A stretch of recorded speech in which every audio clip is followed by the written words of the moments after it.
ప్రజల ఆరోగ్యాన్ని దెబ్బతినేలా చేస్తున్నారనే సమాచారంతో దాడులు నిర్వహించామని కమిషనర్ తెలిపారు. ఈ దాడుల్లో నిషేధిత ప్లాస్టిక్ కవర్స్, స్పూన్స్ స్వాధీనం చేసుకున్నారు. ప్రజల ఆరోగ్యంతో చెలగాటమాడితే సహించేది లేదని హెచ్చరించారు. అలాగే ఫుడ్ కలర్స్, కల్తీ నూనెలు వాడితే కఠినమైన చర్యలు తీసుకుంటామని ఫాస్ట్ ఫుడ్ సెంటర్లను, హోటల్ వారిని హెచ్చరించారు.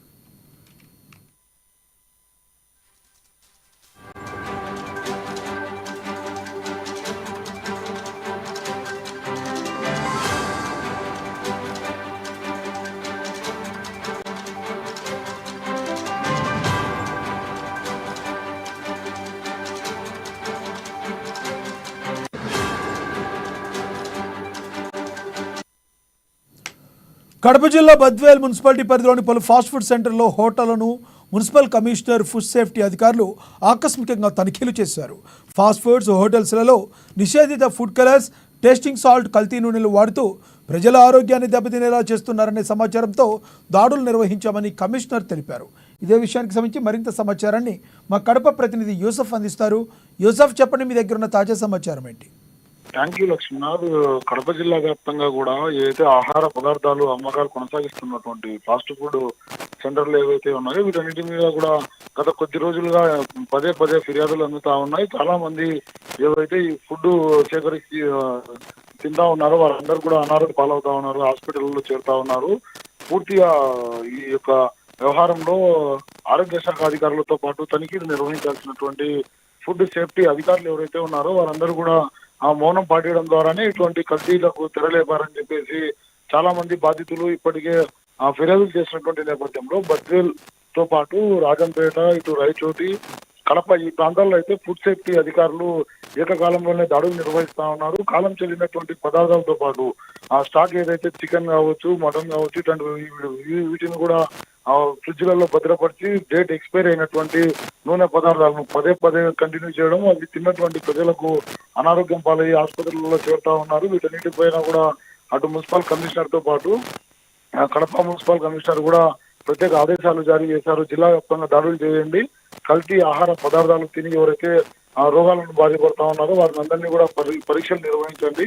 వీరు అమ్మేటువంటి పదార్థాలు ఎంతవరకు నాణ్యత ఉంది, ఇవన్నీ డూప్లికేట్ వస్తువులను మార్కెట్ లో తీసుకువస్తా ఉన్నారు. ఇవి తిని ప్రజల ఆరోగ్యం కోల్పోతా ఉన్నారు. చిన్నపిల్లలు ప్రత్యేకించి అయితే చిన్నపిల్లలు ఫాస్ట్ ఫుడ్ కు ఎక్కువ అలవాటు పడ్డారు.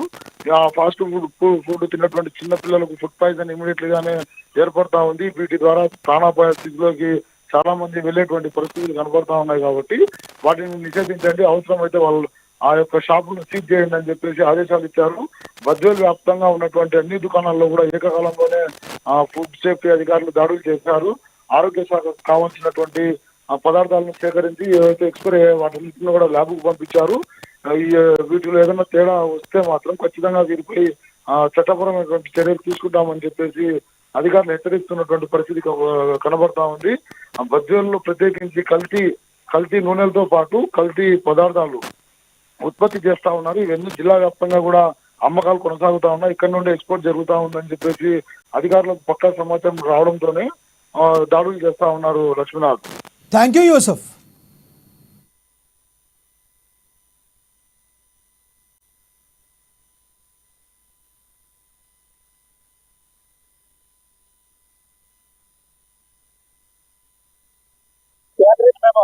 ఇన్ఫెక్ట్ చేయడం జరిగింది. అక్కడ పాల్చిపోయినటువంటి కేసులు నమ్మి దానివల్ల ప్రజల ఆరోగ్య దెబ్బతిని చెప్పేసి ఆ ఫంక్షన్ చేస్తున్నటువంటి వ్యక్తి మమ్మల్ని అలర్ట్ చేయడంతో కూడా మేము ఎక్స్పెక్ట్ చేసేసి అక్కడ ఆయన పెరాలు చేసి భవిష్యత్తులో అలాంటివి జరగకుండా ఆకపత్రం చేసుకోవడం జరిగింది. కాబట్టి పట్టణంలో ఉన్నటువంటి అంగన్వారు ఎవరైనా సరే మన ఇంట్లో కూడా మనం ఇంకో చోట కూడా వస్తువులు తెచ్చుకుంటూ ఉంటాము. అదే వస్తువు ఇంకో దగ్గర తెచ్చుకుంటున్నాము. మనం అమ్మడమే కాకుండా బయట నుంచి తెచ్చుకుంటున్నాము. కాబట్టి దానివల్ల మన ఇంట్లో కూడా అలాంటి సమస్యలు వస్తున్నాయి. రోజువారీ కూలీ చేసిన వాళ్ళు కానీ, రోజు సంపాదనలు కానీ, రోజుకు 1000 రూపాయలు కానీ 2000 కానీ సంపాదించిన వాళ్ళకి ఇలాంటి క్యాన్సర్ లాంటి భయానకరమైన వ్యాధులు వచ్చినప్పుడు మేము సంపాదించినటువంటి ఆదాయం ఏదో అదంతా కూడా వైద్యానికి ఖర్చు పెట్టే పరిస్థితి ఏర్పడుతుంది. దయచేసి ప్రతి ఒక్కరు కూడా ప్లాస్టిక్ ని వాడడం నిర్మూలించండి, ఎవరు వాడద్దు. గతంలో